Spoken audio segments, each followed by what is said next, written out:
Tirupati municipal corporation పారిశుద్ధ కార్మికుల సమస్యలను అన్నిటినీ చర్చించి పరిష్కరించేందుకు కృషి చేస్తామని municipal corporation commissioner Aditi Singh తెలిపారు.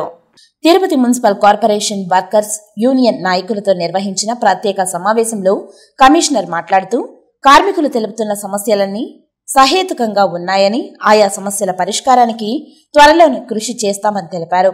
Municipal workers union president Tulasendra, vice president Doraswamy, general secretary Madan Mohan Reddy మాట్లాడుతూ తమ సమస్యలపై గత కొంతకాలంగా తెలియజేస్తున్నా అధికారులు స్పందించకపోవడం విచారకరమని అన్నారు. ముఖ్యంగా ఈఎస్ఐ, ఈపీఎఫ్, బీమా సౌకర్యాలపై త్వరగా నిర్ణయం తీసుకోవాలని తెలిపారు.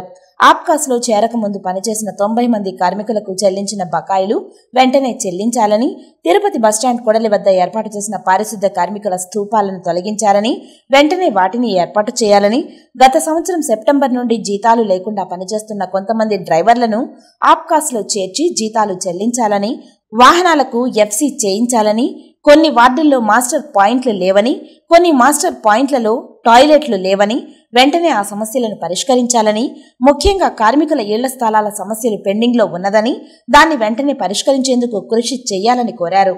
ఈ సమావేశంలో అదనపు commissioner Charan Tej Reddy, superintendent engineer Tirumalik Mohan, మున్సిపల్ ఇంజనీర్లు Chandrasekhar, Venkatramireddy, health officer doctor Yuva Anvesh Reddy తదితరులు పాల్గొన్నారు.